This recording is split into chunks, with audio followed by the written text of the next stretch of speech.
Hola, ¿cómo están?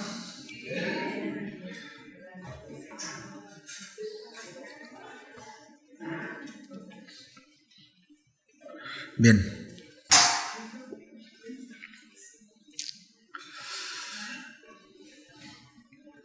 Bienvenidos todos. Vamos a leer, acompáñenme por favor a Génesis capítulo 14. Continuamos con la serie Génesis, el origen. Ya vamos en capítulo 14 y vamos a terminar el capítulo. Vamos a leer del 17 al 24. El tema es ya el número 27 de la serie y se titula Abraham y Melquisedec. ¿Sí? Cuando estemos ahí me dicen, por favor. Amén. Bien. Cuando volvía de la derrota de Kedorlaomer y de los reyes que con él estaban, salió el rey de Sodoma a recibirlo al valle de Sabe, que es el valle del rey. Entonces Melquisedec, rey de Salem y sacerdote del Dios Altísimo, sacó pan y vino y le bendijo diciendo: Bendito sea Abraham del Dios Altísimo, creador de los cielos y de la tierra. Y bendito sea el Dios Altísimo que entregó tus enemigos en tu mano. Y le dio a Abraham los diezmos de todo.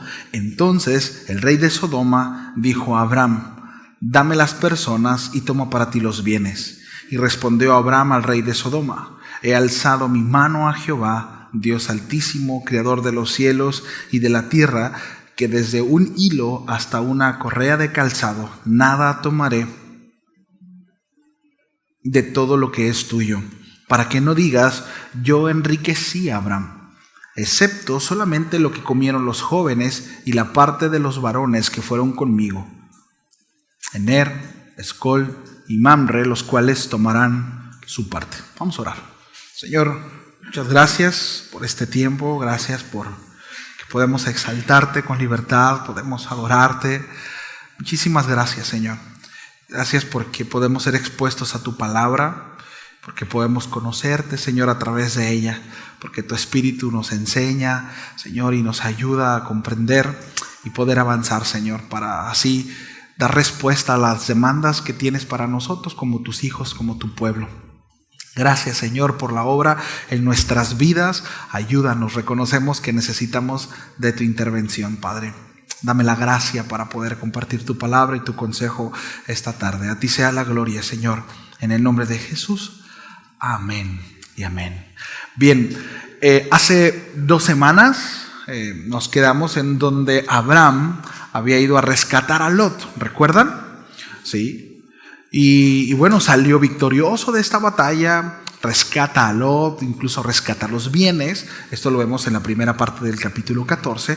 Y después de esta batalla con los reyes, que la vemos del verso 1 al 16, bueno, Abraham regresa victorioso tras liberar a Lot y recuperar los bienes saqueados.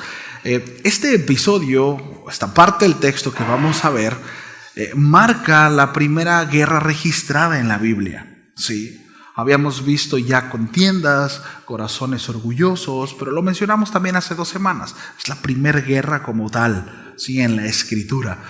Reinos, reyes, haciendo de alguna manera juntándose, ¿verdad? Para entonces ir y conquistar a otros. Y en ese sentido, nosotros vemos en este contexto, más bien, a Abraham no solo como un patriarca de la fe, sino también como un líder que defiende la justicia. Y hablábamos un poquito de eso, ¿recuerdan? Que no podemos ser indiferentes ante la injusticia, que ciertamente somos llamados a ser hombres de paz, pero cuando nosotros vemos una injusticia, debemos de intervenir en cuanto a eso. ¿Sí? Porque Dios está por encima de ello. Entonces, bueno, la semana pasada hablábamos de cuán importante es que seamos precisamente esa clase de hombres, hombres justos que estemos dispuestos a defender con justicia, ¿sí? Y desde, por supuesto, una perspectiva divina, ¿sí? Aquellos que lo necesitan. Entonces, Volviendo a la narrativa bíblica, de su regreso dice que lo reciben dos reyes después de que Abraham obtiene la victoria. Dos reyes. El rey de Sodoma, que este es un símbolo del mundo y de la corrupción moral, y también Melquisedec, rey de Salem y sacerdote del Dios Altísimo. Este rey figura, ¿verdad? O es una figura sumamente misteriosa y es un tipo de Cristo, ¿sí? Ahorita lo vamos a ver un poquito más, sí. Pero es una tipología de Cristo, ¿sí? Es un anticipo de Cristo y nosotros lo hemos visto desde el principio, como la obra redentora, la persona de Jesús se ha ido manifestando paulatinamente, ¿verdad? Desde el principio. Entonces, bueno, en este encuentro, ¿sí? O este encuentro constituye un punto de inflexión en cuanto a la narrativa de Abraham, ¿sí? Es decir, la fe de Abraham es probada no en la guerra. No sé si lo vemos. Es decir, su fe ha sido probada durante todo este tiempo. Sin embargo, después de la guerra viene otro tipo de prueba. Y es algo importante aquí. Pero su fe es probada aún después de la guerra, aún cuando tiene el botín, aún después de que ya obtiene la victoria. Sí. Y este desafío o esta prueba tiene que ver con a quién le da la gloria de su victoria. Sí. El verso 17 dice, cuando volvía de derrotar a estos reyes. Sí. Este versículo abre la escena posterior precisamente a la primera guerra mencionada en la Escritura. Abraham de nuevo acaba de regresar de este enfrentamiento militar en el que se enfrentó a una coalición de 4 poderosos reyes de Oriente. Estos estaban liderados por Kedorlaomer, ¿sí? El rey de Elam. Y lo notable es que Abraham, sin ser monarca, y lo mencionábamos hace 2 semanas, sin tener un ejército profesional como tal, reunió 318 varones nacidos de su casa. Y los reunió con valentía, ¿sí? Con una estrategia muy particular, derrotó a estos reyes que simbolizaban una opresión o un dominio humano. Y esto nos habla de el poder que Abraham había estado adquiriendo ya durante todo este proceso. Ahora, el texto señala que Abraham es recibido en el valle de Sabé. En este sentido, el autor aclara que el valle es el valle del rey o es conocido como el valle del rey. El término hebreo para Sabé significa igual o nivelado. Es una llanura. Y este detalle no solamente nos anuncia su estado geográfico, sino también su estado simbólico. Lo más probable es que era un lugar neutral, un lugar de paz, en donde diferentes reyes llegaban a ese lugar a un acuerdo, ¿sí? Es como si han escuchado, ¿verdad? Como la paz es zona de paz, ¿no? O tal ciudad, ahí no hay conflicto, ahí es donde hay ciertos términos para poder, bueno, algo así, ¿verdad?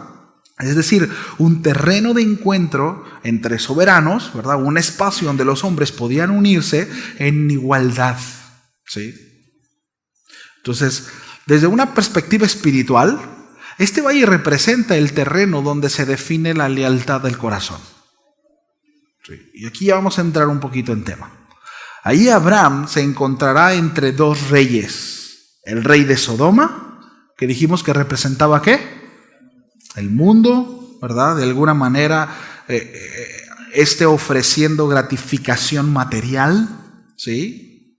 Y Melquisedec, rey de Salem, quien representa justicia, quien representa la paz, quien representa la comunión con Dios, bendición espiritual. Entonces, Abraham se halla en medio de ambos, entre 2 tronos, ¿sí? Y está en un punto neutral. Su fe será nuevamente puesta a prueba, ¿sí? ¿A quién rendirá honor por la victoria? ¿Sí? ¿Al Dios Altísimo o a las alianzas que podría asegurarle, influencia y riqueza? Como creyentes, muchas veces, constantemente en nuestro peregrinar, nos vemos en esos terrenos neutrales, en donde quizá tenemos que escoger entre lo conveniente, ¿verdad? según nuestros ojos terrenales y lo que el Señor determina, que quizás desde nuestra perspectiva no es tan conveniente. ¿Sí? Que normalmente nosotros buscamos, por naturaleza y por inercia, ¿sí?, pues buscamos caminos fáciles, ¿sí o no? Caminos que no estén, entre menos piedras hay en el camino, mejor. Pero la realidad es que los caminos con el Señor no son así. De hecho, normalmente el Señor nos lleva por caminos complicados para tratar nuestra vida. Porque recordemos, familia, que nuestra relación con Dios y nuestro peregrinar como creyentes no tiene que ver con una comodidad en este mundo. De hecho, todo el mensaje bíblico es antagónico a ese mensaje. Dios nunca nos llamará para vivir de manera cómoda, pero sí para vivir de manera plena.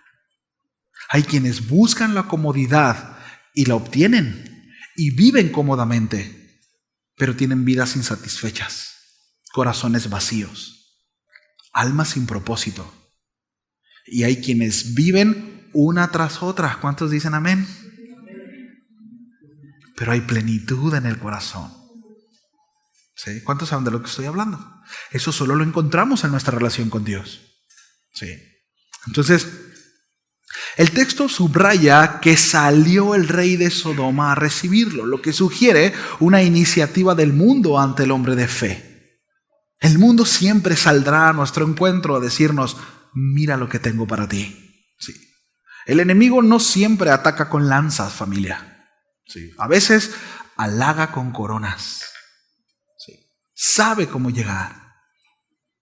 Ahora, después de una gran victoria espiritual, las tentaciones más sutiles son aquellas que apelan a nuestro deseo de reconocimiento, a nuestro deseo por aplausos y recompensas, que digan: ¡ay, qué tremendo! Mira cómo saliste librado de esta. ¡Qué espiritual eres! ¡Wow! Mantuviste el temple. Gloria a Dios y gloria a Dios. Pero por dentro estoy súper inflado, ¿verdad? Qué tremendo es eso, ¿no? El corazón caído, el pecado en nosotros. Entonces, el rey de Sodoma representa precisamente esa voz del mundo que dice: toma para ti los bienes, disfruta del botín, tú te lo mereces. Tú te lo mereces. Tú mereces ser feliz. Sí.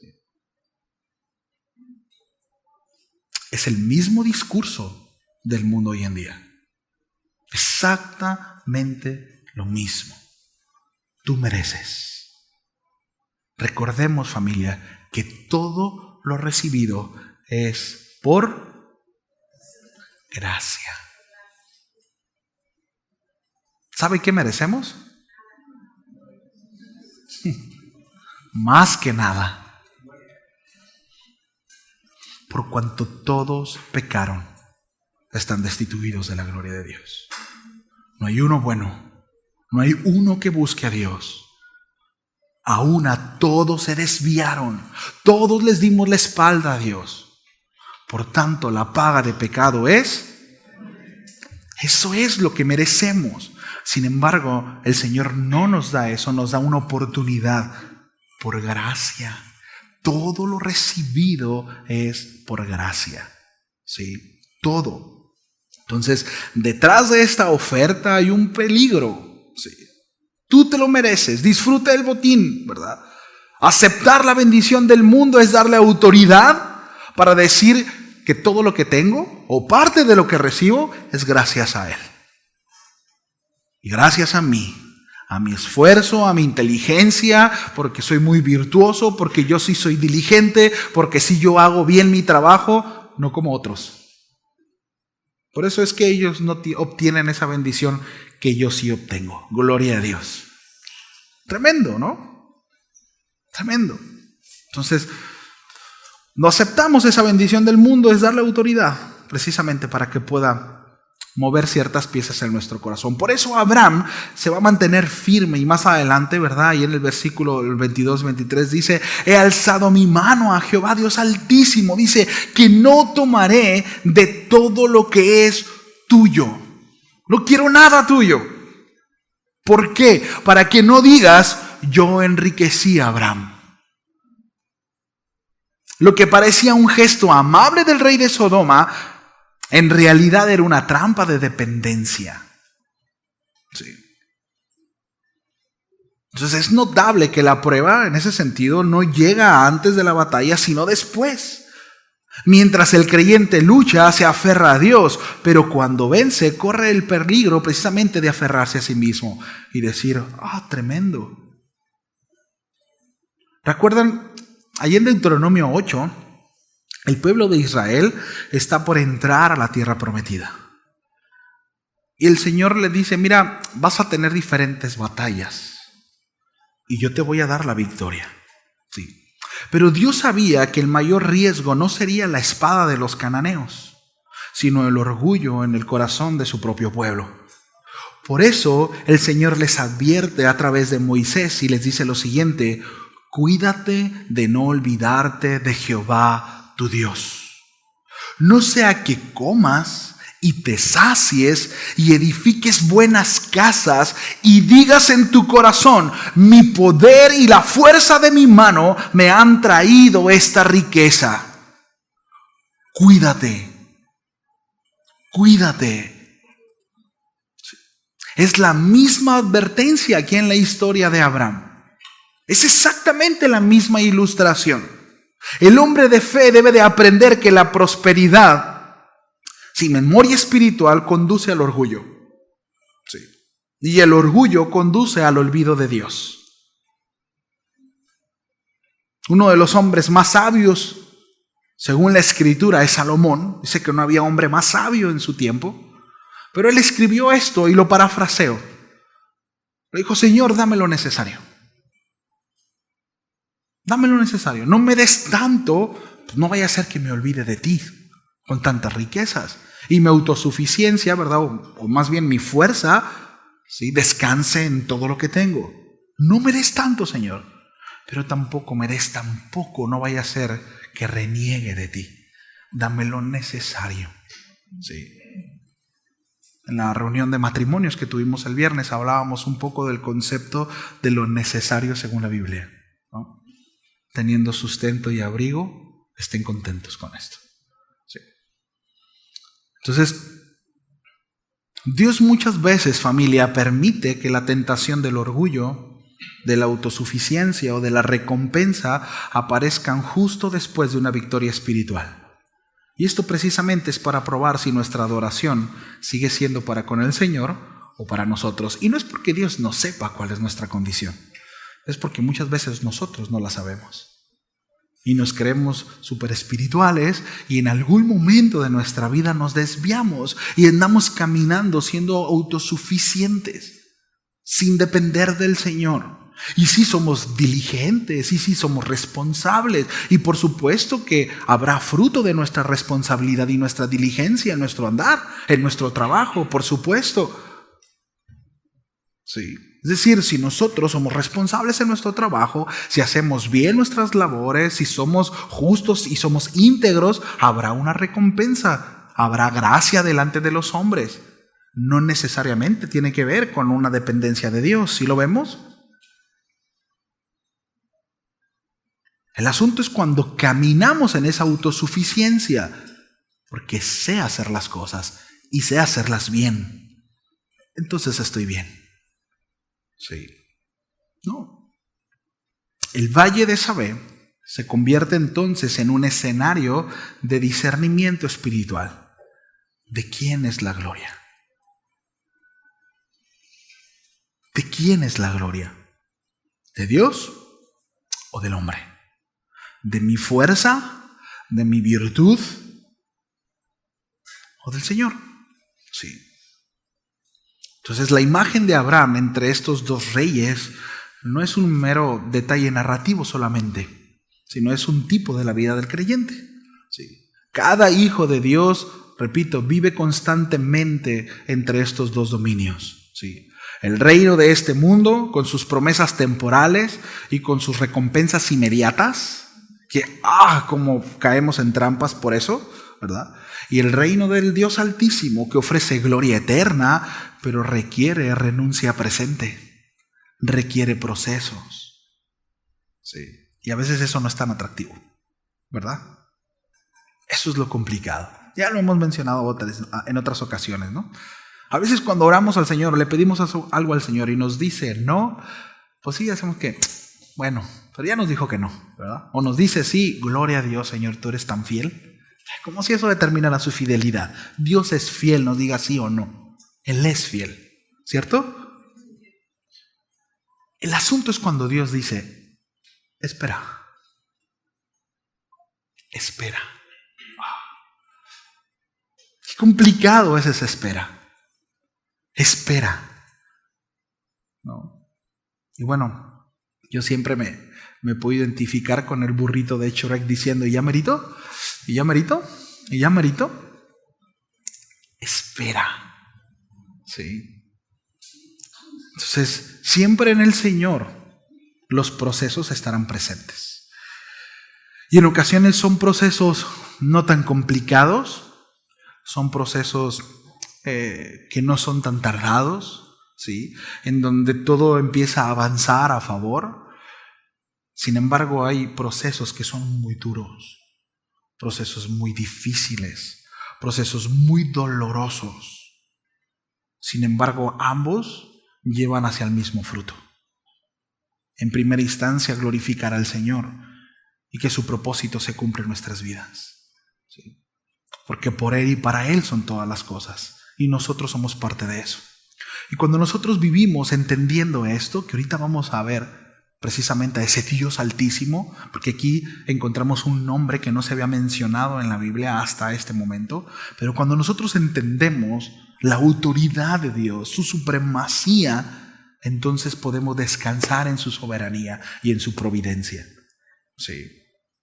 Entonces, repito, el creyente fiel, como Abraham, aprende a reconocer la voz correcta en el valle de las decisiones. Mis ovejas oyen mi voz, dice el Señor. Sí. Entonces, el mundo ofrece posesión, Dios ofrece comunión y plenitud. El mundo ofrece honor humano, Dios ofrece bendición eterna, servicio a los demás. Sí. Y a menudo ambos llegan al mismo valle y al mismo tiempo. Sí. Entonces, bueno, Abraham nos enseña que el creyente maduro pues no mide su éxito por lo que conquista, ¿sí? Sino por lo que muchas veces rehúsa obtener. Sí. El mundo dice, bueno, ¿qué tan exitoso eres? A ver tu auto, a ver tu casa, a ver cuánto cuesta tu outfit. ¿No? Y así, el mundo así mide el éxito. Dios no. No en el reino de los cielos. Bien lo decía el profeta Chabelo, ¿verdad? En el Señor el mundo del revés, ¿verdad? En el Señor el más pequeño, ese es el grande. Y el más grande, ese es el pequeño, ¿verdad? Entonces, el valle de Sabe nos recuerda que las decisiones más peligrosas no siempre se toman en los campos de batalla, sino en momentos de paz. Sí. Así también nosotros, cuando el Señor nos da victorias espirituales, familiares, ministeriales o personales, debemos recordar que el siguiente paso no es acelerar nuestra fuerza ni celebrarla, mucho menos, sino reconocer la mano invisible del Dios Altísimo, aquel que nos ayudó, aquel que nos sostuvo, aquel que nos guió en medio de esos procesos. Porque en cada valle de Sabe, es decir, en cada momento en donde estamos en esa encrucijada, en esa Y, en cada terreno donde nos encontramos con estos dos tronos, solo uno merece la adoración. Solo por uno podemos decidirnos, no podemos decidirnos por dos. No es como sigo a Dios, pero sigo amando ciertas cosas del mundo. No es así. Sí. O estamos con uno o estamos con otro. El Señor fue claro en ese sentido. No pueden servir a dos dioses, porque o quedarán bien con uno o quedarán bien con el otro. ¿Sí? Santiago, de una manera mucho más enérgica y fuerte, directa y contundente, dice, o almas adúlteras, no han entendido que la amistad del mundo es enemistad con Dios. No podemos. Siempre que nos encontremos en este valle, en esta encrucijada, tenemos que tomar una decisión y tenemos que ser determinante. ¿Sí? Hubo una palabra que últimamente se ha dejado de usar mucho dentro de la iglesia, O bueno, la hemos usado poco, pero yo recuerdo cuando llegué a la iglesia, se usaba mucho acerca de ser radical. Radical, había una canción de moda también, ¿no? Señora, es un radical. Ten, ten, ten, ten. Necesitamos ser radicales. Pero hoy en día el discurso es, no seas tan religioso, brother. No seas tan religioso. Tampoco caigamos al fanatismo. Pues no hay que ser fanáticos ni religiosos, pero hay que ser radicales. O somos o no somos. O estamos en las cosas de Dios o no estamos en las cosas de Dios. No nos autoengañemos. A Dios no lo engañamos. El asunto es que el corazón sí nos engaña a nosotros mismos. Y muchas veces venimos a la iglesia y estamos en la iglesia, ¿sí? Y levantamos las manos y aplaudimos, y no digo que esté mal hacerlo, ya pronto vamos a hablar acerca de eso. Pero el asunto es que sí, aquí exponemos ciertas cosas o damos a ver ciertas cosas, pero en el mundo sigo revolcándome con él, sigo revolcándome con mi pecado. Y citando a Santiago siendo un adúltero, ¿sí? O somos o no somos, familia. O sea,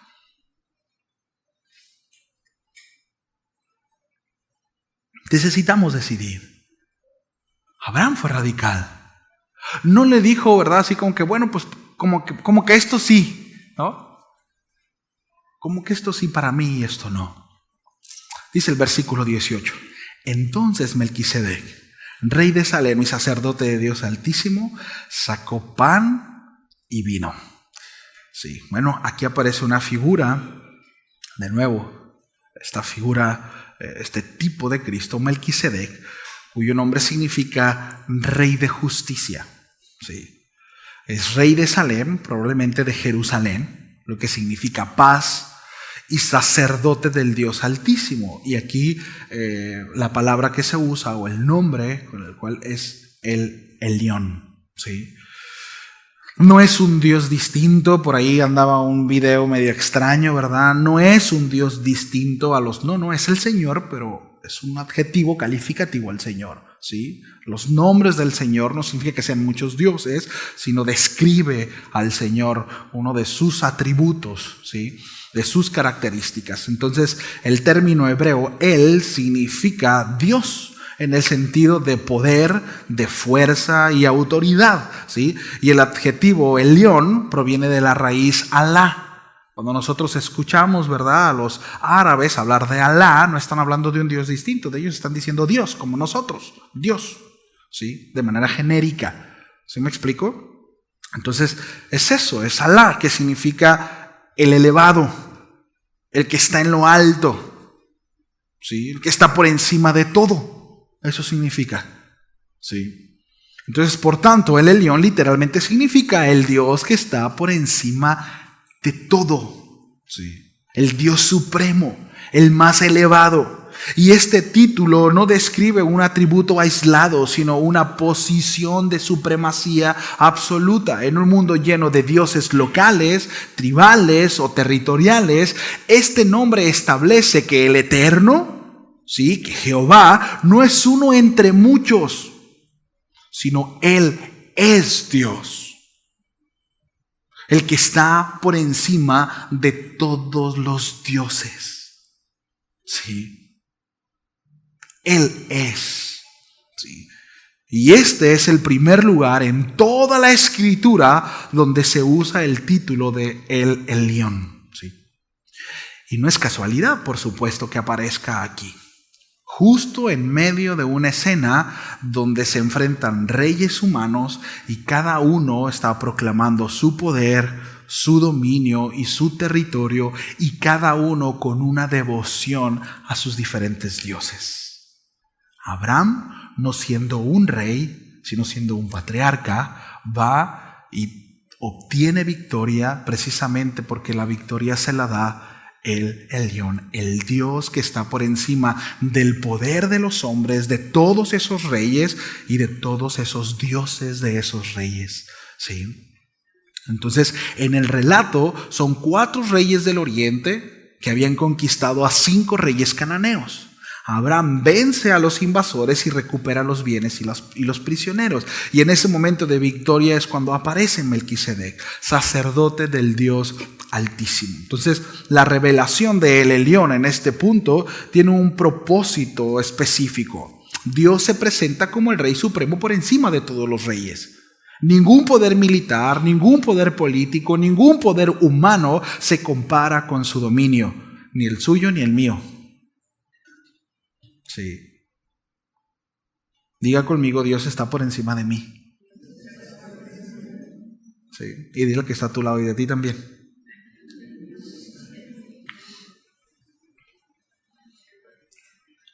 Entonces, la combinación de estos títulos, ¿sí?, de rey y sacerdote, es única en cuanto en la historia de Israel. ¿Sí?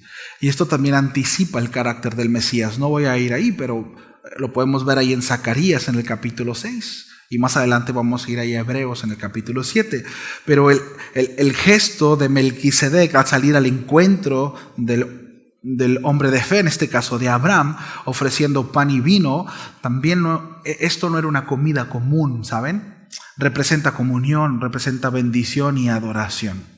Y en la tipología cristiana, bueno, es una sombra del sacrificio del Cordero de Dios. El pan siendo el cuerpo de Cristo y la sangre siendo derramada para lavar los pecados de aquellos que creen y han depositado su confianza en las promesas de Dios. Entonces Cristo, nuestro Melquisedec eterno, como lo menciona el autor de Hebreos, nos alimenta con su cuerpo y su sangre y nos recuerda que la verdadera comunión ocurre cuando reconocemos su soberanía sobre nuestras vidas. Esto ya lo hemos mencionado en otras ocasiones, pero muchos no tienen problema con llamar Salvador a Jesús y dicen mi Salvador y mi Salvador. El asunto es que necesariamente para que sea nuestro Salvador tiene que ser nuestro Señor. Sí. Es decir, debemos de reconocerlo como nuestra autoridad sobre nuestras vidas. Y eso significa que tenemos que ajustarnos a lo que Él determina como tal. Por eso Jesús dijo, sencillo, no puedes ser mi discípulo si no te niegas a ti mismo.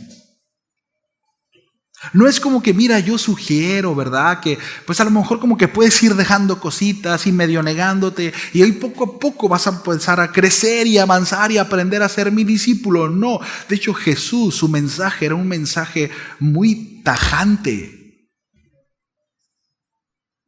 No, es que yo no predico, ¿verdad? La condenación no, yo predico a Jesús. Jesús predicó amor.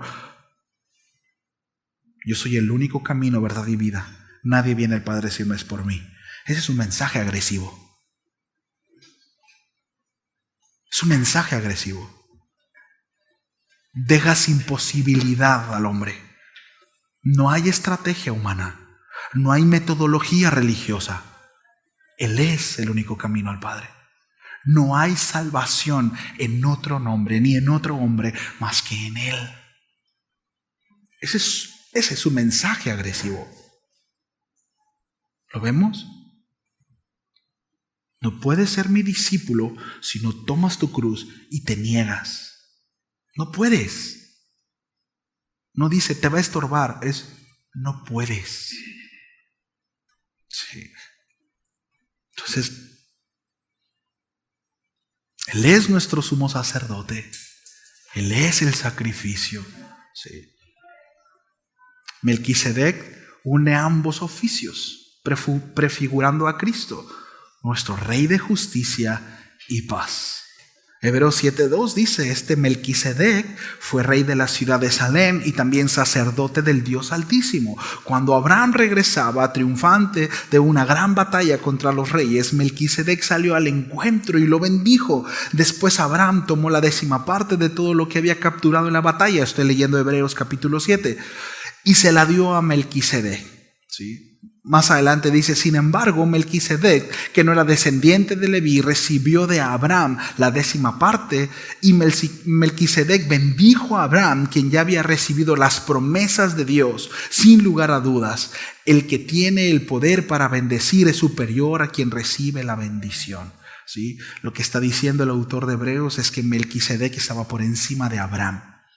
¿Sí? El padre de la fe. y haciendo una tipología de Cristo. Entonces, sacerdocio eterno, a diferencia del sacerdote de Abraham o levítico, el sacerdocio de Abraham o levítico, bueno, Melquisedec no tiene genealogía registrada, su sacerdocio no depende del linaje, sino del designio divino.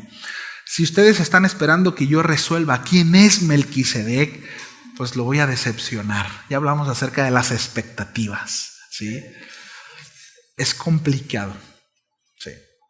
Algunos dicen que es la personificación, una cristofanía, una personificación que Abraham tiene varios encuentros con el Señor, que podemos entender que era Jesús mismo tomando un cuerpo humano, ¿sí? Porque vemos después a Abraham postrado, adorando, y el Señor recibiendo esa adoración, pues Jesús, ¿sí? El apóstol Pablo a Colosenses les dice que en él habita la plenitud de la deidad, ¿sí? Y en él es que nosotros podemos ver, ¿verdad? Al Padre. Entonces, no sé a ciencia cierta quién es Melquisedec. Lo que sí entendemos es que era un rey en ese entonces y he leído acerca de él. De hecho, hay un libro por ahí, no es Biblia, no es canon, pero está interesante y habla de mucho contexto cultural e histórico, ¿sí? Entonces, pero no es canon, no es norma ni mucho menos, ¿sí? Pero bueno, no nos vamos a ir por ahí.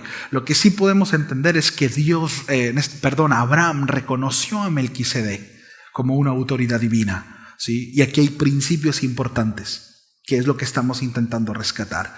Entonces dice que este Melquisedec, sin padre, sin madre, sin genealogía, semejante al Hijo de Dios. De nuevo, un tipo. Ahora, tranquilos con eso. ¿Recuerdan a Ciro, un rey pagano? También la Biblia lo menciona como Señor, porque es un tipo de Mesías. Aquel que rescata al pueblo e incluso da lo necesario, la provisión para que reconstruyan el templo. No era Cristo necesariamente, pero era un tipo y la Biblia lo menciona como Señor con S mayúscula. Y de repente como que nos sacamos de onda y dice, caray, pues ¿era Dios o no era Dios? Son tipos, ¿sí? Debemos de entender que la escritura fue escrita en un idioma distinto. Hay mucho hebraísmo y mucho tiene que ver precisamente con la intencionalidad del autor, ¿sí? Lo que estaba pensando en ese momento, la revelación que Dios le estaba dando y hacia dónde eso iba a rebotar en cuanto a la revelación del Mesías, ¿sí? Vamos a regresar al texto. Lo que Melquisedec ofrece a Abraham fue pan y vino. Bueno, esto es símbolo profético también del cuerpo y la sangre de Cristo. ¿Sí? En él encontramos el alimento eterno que da vida. Juan 6:35 dice, voy a leer una nueva traducción viviente. Jesús le respondió, yo soy el pan de vida. El que viene a mí nunca volverá a tener hambre, y el que cree en mí no tendrá sed jamás. Está hablando aquí, por supuesto, de no un alimento físico, ¿verdad? No está hablando de una conchita, ¿verdad? O sea, no está hablando acerca de eso, no está hablando de ese tipo de pan, ¿verdad? No está hablando acerca de sangre literalmente, sino está hablando acerca de lo necesario. A través de su muerte nosotros encontraríamos plenitud, ¿sí? Lo que buscamos durante mucho tiempo, esa insatisfacción con la que vivíamos, bueno, al momento de que el Señor se presenta a nuestras vidas, pues ya no está más. Quizá los problemas siguen, las circunstancias adversas continúan, ¿verdad? Incluso hasta el camino se llenó más de piedra, ahora que estamos en el camino del Señor, de nuevo. Pero esta plenitud, esa hambre insaciable que antes había en mí, ya no la está. El Señor ha traído satisfacción a mi vida. Esa sed que no podía, ¿verdad?, quitármela con nada, bueno, ni con la pecho amarillo, ¿verdad?, helada los fines de semana. Bueno, el Señor me quita esa sed, ¿sí? Ríense, hermanos, sin miedo. Entonces, bueno, Él es quien nos da esa plenitud de vida, ¿sí? El verso 19 dice, y le bendijo diciendo, bendito sea Abraham del Dios Altísimo, creador de los cielos y de la tierra. De nuevo, quiero que notemos este énfasis sobre la posición de Dios, ¿sí?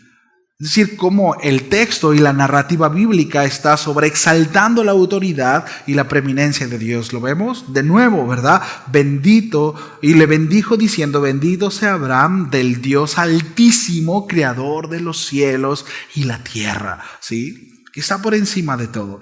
¿Sí? Aquí encontramos una palabra que es la palabra Barak. Implica transferir bendición divina. Melquisedec no adula a Abraham, ¿sí? Sino que reconoce que la victoria de Abraham proviene del Dios Altísimo. La frase creador de los cielos y de la tierra establece la supremacía de Dios por sobre todo poder militar o político. De nuevo, este sobreénfasis, ¿no? Entonces, la victoria del creyente, su victoria, mi victoria, cualquiera que ésta sea, no es producto de nuestro esfuerzo propio, sino evidencia de la mano soberana del Dios creador. Sí. ¿Cuántos dicen amén? Sí. Verso 20, y bendito sea el Dios Altísimo que entregó a tus enemigos en tu mano y le dio a Abraham los diezmos de todo. ¿Sí? Y aquí es donde vamos a sacar las canastas y... no es cierto. No es cierto. La bendición se completa en dos direcciones. Uno, ¿sí? La bendición sobre Abraham, ¿verdad? Y dos, la exaltación del Dios Altísimo. El acto de Abraham de dar el diezmo es espontáneo, ¿lo vemos? No es una imposición dogmática.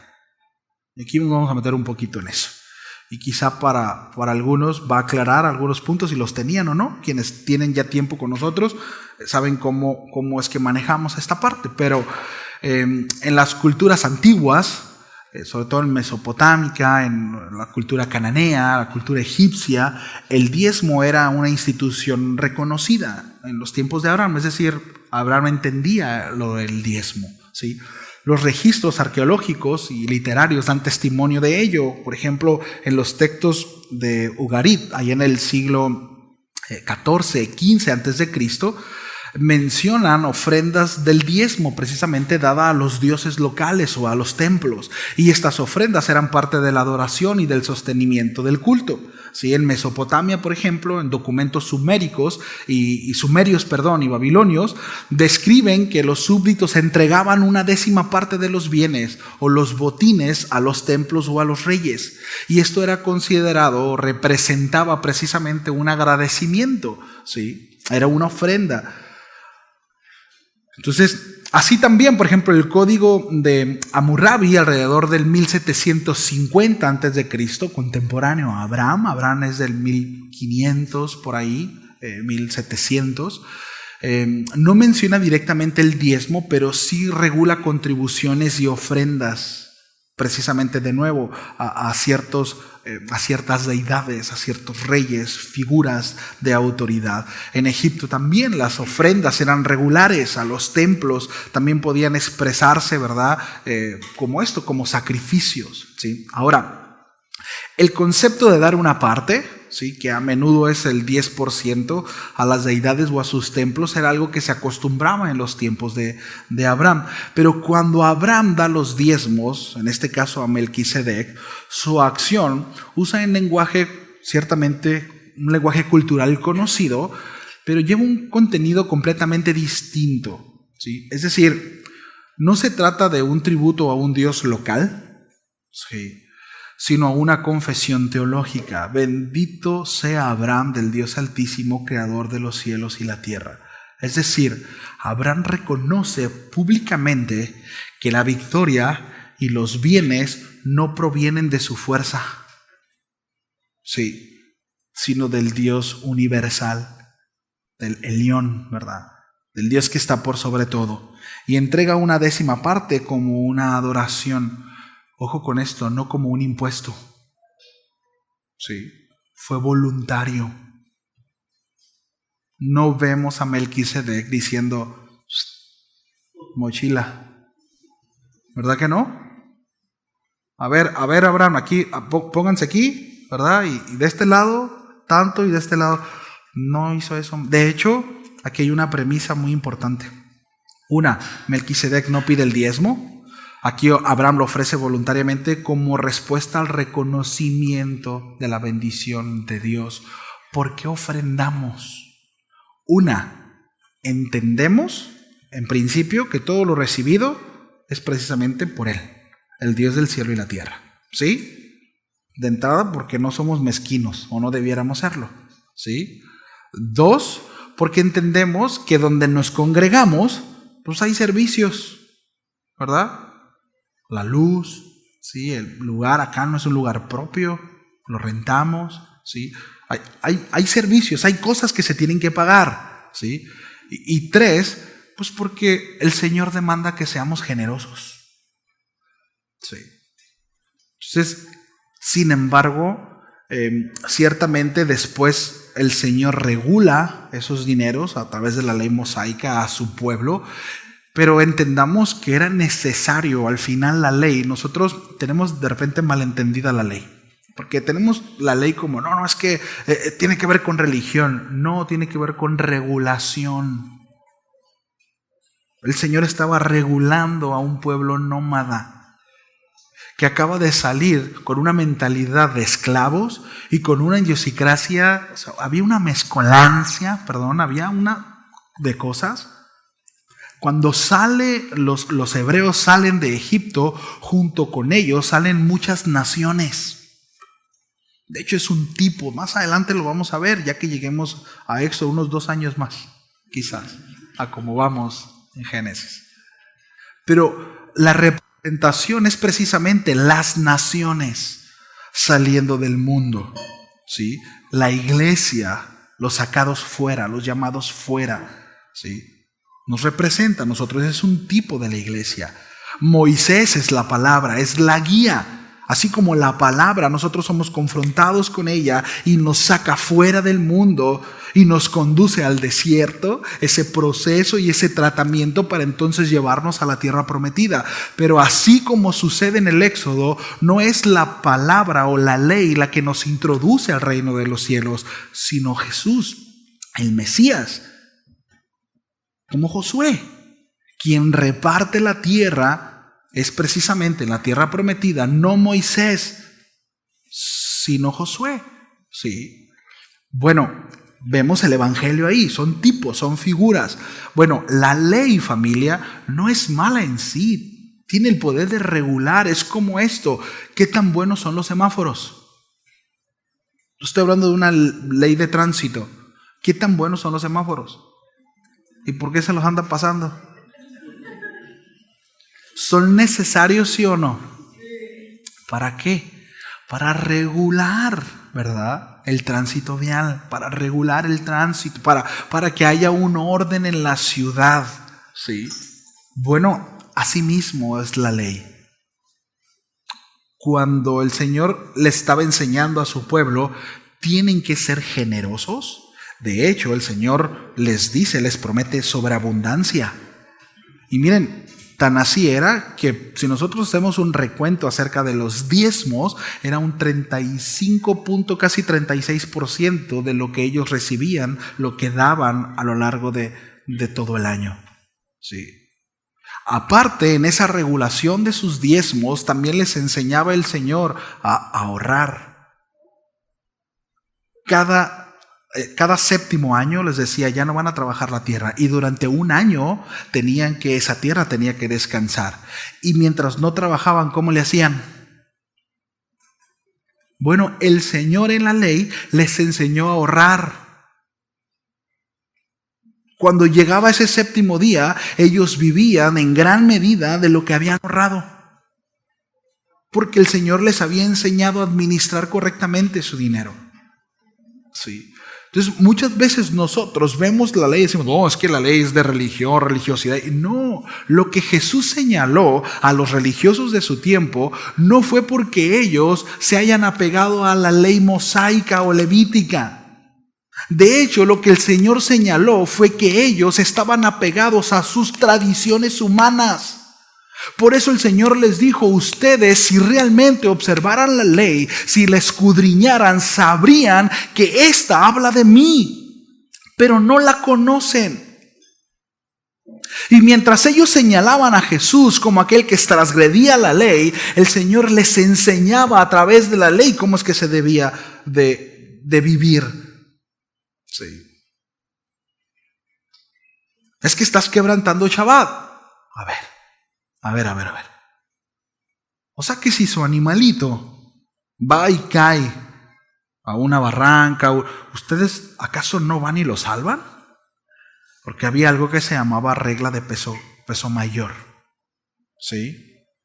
Es decir, todas las leyes, todas tienen el propósito de salvaguardar nuestra vida.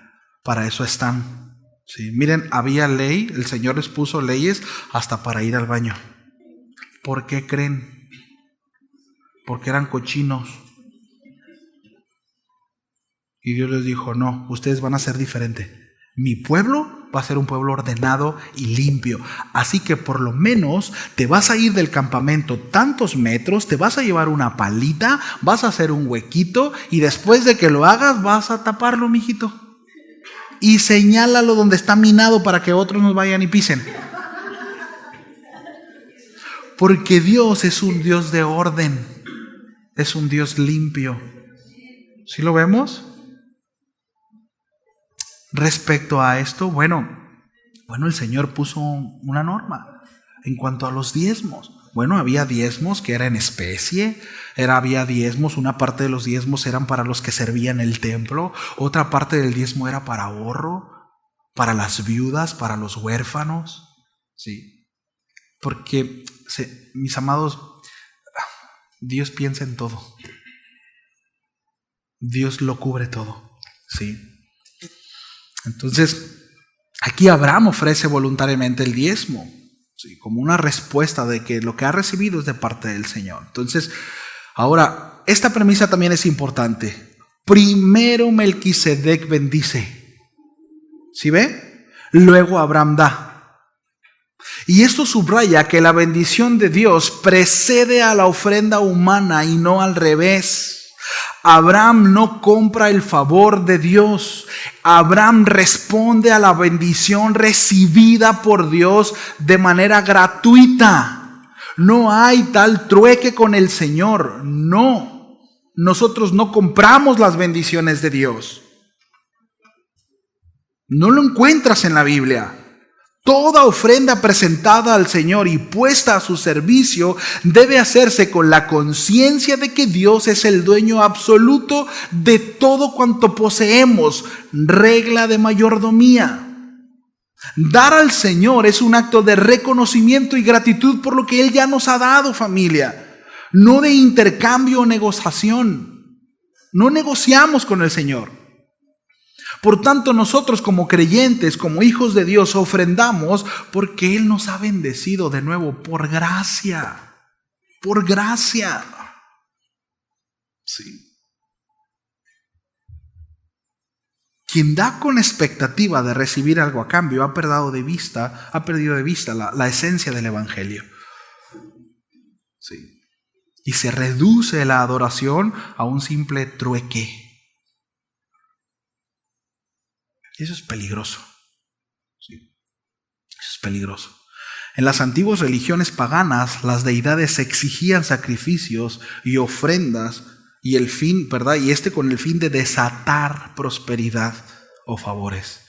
Como algunos merolicos se atreven a decir, he venido a desatar, he venido a abrir puertas. A ver, por favor, familia, leamos la Biblia. No viene en la Biblia eso. No está en la Escritura. Y unos cuantos se enriquecen. Sí. Ahora, debo decir que donde se predica que la bendición de Dios puede provocarse con dinero o manipularse con promesas humanas, lo digo con temor de Dios, de verdad. Pero también con la autoridad que proviene de la palabra. Esos púlpitos no son del cielo. Esos púlpitos vienen del mismísimo infierno. Es un mensaje, es una guácara del infierno. Con Dios no se hace trueque.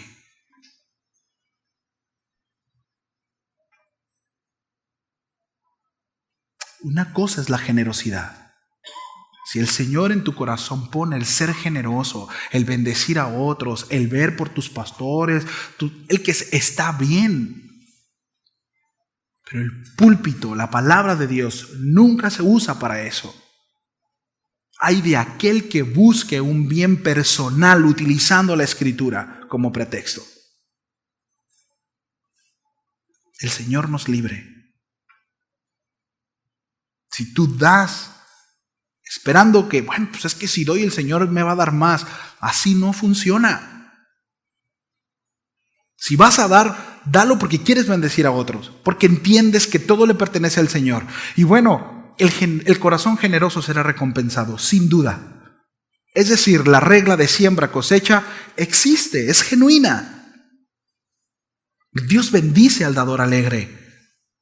Dios prospera al generoso.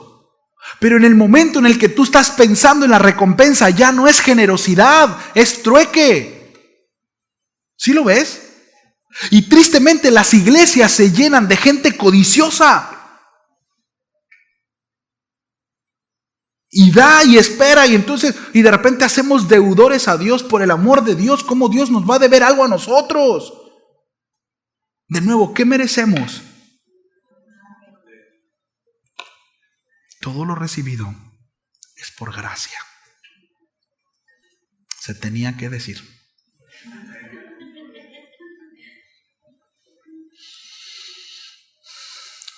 La gracia no es un negocio. La adoración no es un mercado, familia. Sí. Así que lo digo con mucho amor y cariño. Si vienes aquí para hacerte rico, no es el lugar correcto. Sí, Dios no bendice así. Dios no bendice. Dios te dice, en el mundo vas a tener aflicción, pero confía, yo voy a estar contigo todos los días. Yo he vencido el mundo. Sí. Yo te doy plenitud de vida. Yo te doy mi vida. Mi carácter será forjado en ti a través de diversas tribulaciones. Por eso el apóstol Pedro dice, miren, cuando se encuentren por diversas pruebas, siéntanse gozosos porque va a haber fruto. Porque hay fruto, hay bendición. ¿Me ayudan con el piano, por favor? Ya mero terminó. Sí. Versículo 21-23, le meto acelerador. Dice, entonces el rey de Sodoma dijo a Abraham, dame las personas y tomo para ti los bienes. Y respondió Abraham al rey de Sodoma, he alzado mi mano a Jehová. Esto es como un acto de voto, ¿verdad? De adoración al Altísimo, creador de los cielos y de la tierra, que desde un hilo hasta una correa de calzado, nada tomaré de todo lo que es tuyo, para que no digas yo enriquecí a Abraham. Sí, es decir, Abraham no está dispuesto a compartir la gloria de Dios con nadie. ¿Sí lo vemos? Y aquí se ve un contraste de reinos. De nuevo, el rey de Sodoma ofrece ganancia, pero Abraham rehúse toda recompensa que no provenga del Señor.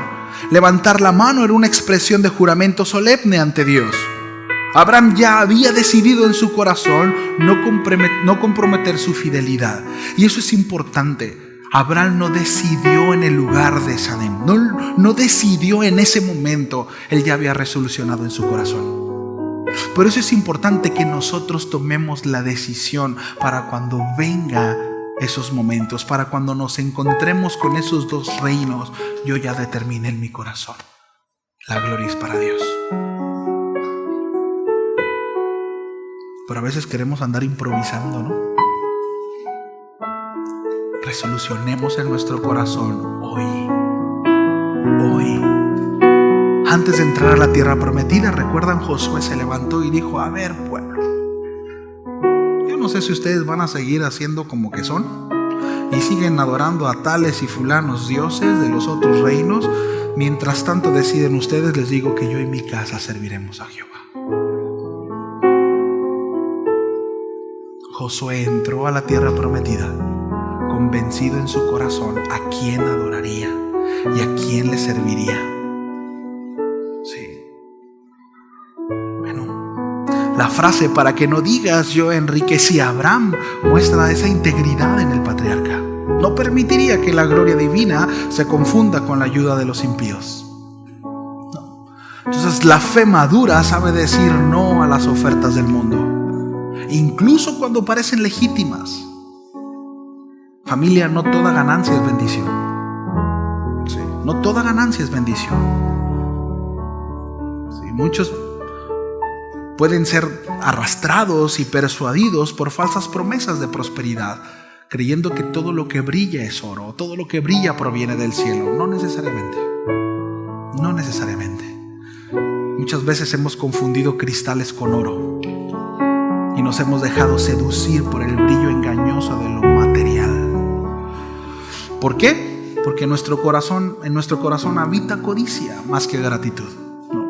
Olvidamos que no toda ganancia proviene de Dios y que hay éxitos que enriquecen por fuera, pero por dentro, ¿sí?, el alma se empobrece. Busquemos lo que enriquece el alma, la vida, ¿sí? Entonces el creyente maduro debe discernir entre la bendición que edifica y la que simplemente alimenta el orgullo. Abraham lo entendió. En el verso 24 dice: excepto solamente lo que comieron los jóvenes y la parte de los varones que fueron conmigo, Ener, Escol y Manre, ellos tomarán su parte. Aquí hay un principio importante y quiero compartirlo. Pero en primera instancia, Abraham demuestra aquí justicia y equidad. No impone su voto sobre los demás. ¿Se dan cuenta? ¿Sí? Él no lo impone. Él permite que sus aliados reciben su porción legítima. ¿Sí? Y esto revela un corazón recto. Esto revela un corazón agradecido, un corazón prudente, que distingue entre su fe personal y las responsabilidades cotidianas con el otro. Es decir, el creyente sabio honra con sus compromisos sin comprometer su convicción, ni mucho menos la de los demás. Sí. Entonces, cuidemos de no imponer nuestras convicciones a otros. Enseñémoslo. Enseña tus convicciones, instrúyelas, pero no las impongas. ¿Sí lo vemos? No somos llamados a imponer, somos llamados a enseñar, a predicar la verdad con sabiduría, ¿sí?, utilizando siempre la dirección del Espíritu. Pero no podemos imponer. Si el Señor a ti te lleva un día a decir, bueno, el Señor me llevó a andar pelón. Bueno, no todos tienen que andar pelones. ¿Sí me explico? Que de ahí vienen dogmas humanos. Sí. Bueno, el Señor me llevó, ¿verdad?, a dejarme crecer la barba hasta que me tropiece con ella. Todos tienen que andar con barba larga. Sí. Y estoy poniendo ejemplos muy burdos, pero no podemos imponer incluso la fe. Sí. Hay que instruirla con sabiduría. Hay que enseñarla con la práctica, con la vida misma, pero no podemos imponerla. Sí. Conclusión. Abraham ha crecido en fe. Sí. Después de 2, 3 tropezadas que ha tenido Abraham, ¿verdad?, hasta aquí, ha crecido en fe. Y su madurez espiritual ha escalado algunos peldaños. ¿Sí? Como lo vengo diciendo a lo largo de la serie, espero que así también cada uno de nosotros digamos, mira, ya voy creciendo junto con Abraham. Voy avanzando. Hasta este punto lo hemos visto como un intercesor por Lot, ¿verdad?, como un guerrero que rescata, el hombre que actúa con valentía. Anteriormente lo vimos como desobediente, ¿verdad?, cobarde, comprometiendo incluso la promesa y a su esposa. Pero va creciendo, va avanzando en respuesta al Señor. Sí. Pero también hemos de reconocer una acción de Abraham y llevarlo a un calificativo como tal. Abraham se ha convertido en un adorador. Ha levantado altares y ha reconocido a Dios como su máximo. Eso es adorar. Cuando yo renuncio y postro mi corazón y mi vida ante el Todopoderoso, eso es adoración. Y eso se ve reflejado en una conducta, en una vida sumisa, obediente, ¿sí?, que está bajo sujeción a lo establecido por Dios. Eso es adoración. Sí. Entonces, Abraham muestra que la fe, ¿sí?, no siempre madura en los campos de batallas, pero sí en los altares de adoración, en los momentos de paz. ¿Sí? Después de conquistar reyes, él conquista algo mucho más difícil, que es su propio corazón. Entonces, dice ahí en el versículo 22, ya mero termino. ¿Sí? He alzado mi mano a Jehová, Dios altísimo, creador de los cielos y la tierra. Esta frase, más que una promesa, es una consagración solemne. Es algo que llevará por siempre y marcará la vida de Abraham. Más adelante veremos a Abraham cometiendo algunos errores. Otra vez. Pero bueno, de nuevo, para mí es muy esperanzador que el padre de la fe vaya creciendo y ver el propósito de su vida. ¿Sí? Entonces, bueno, vamos a dejarlo aquí. Ahí me queda como 1:30 de bosquejo, pero lo continuamos la siguiente semana, ¿sí? Vamos a orar. Señor, muchas gracias. Gracias por tu palabra. Señor, enséñanos a ir creciendo como estamos viendo que va creciendo Abraham, Señor, en respuesta a ti. Como se vio en esa disyuntiva en medio de esos dos caminos. Sin embargo, vemos cómo él ya había resolucionado en su corazón el servirte a ti, Señor, y no estaba dispuesto a comprometer tu gloria con nada. No estaba dispuesto, Señor, a compartir tu gloria y tu victoria, tu alabanza con nadie. Así, Señor, también que en nosotros haya esa convicción, Señor, que no estemos dispuestos, Señor, a comprometer tu nombre. Que no estemos dispuestos, Señor, a vivir en medio, sino que de una manera radical, con sabiduría, con determinación en el corazón, que podamos escogerte a ti, que podamos vivir congruente a ello. Incluso que como familia, Señor, podamos levantar nuestra voz como estandarte, como lo hizo Josué, y decir: yo y mi casa serviremos al único Dios verdadero, al que está por encima de todo, porque no hay otro Dios. Señor, ayúdanos. Ciertamente el corazón está dispuesto, pero hay tantas cosas en el mundo, circunstancias, adversidades, Señor, aún nuestra propia carne que se resiste a hacer tu voluntad, pero tú nos has capacitado, Señor. Tu Espíritu nos ayuda, pero reconocemos, Señor, que necesitamos tu ayuda. Bendice a la vida de mis hermanos, bendice a mis hermanos, Señor, a todos y cada uno, así también como mi vida. Te lo ruego, Señor, en el nombre de Jesús. Amén y amén. Familia, que Dios los bendiga. Si Dios los permite, nos vemos el viernes. ¿Sí? Bueno, provechito.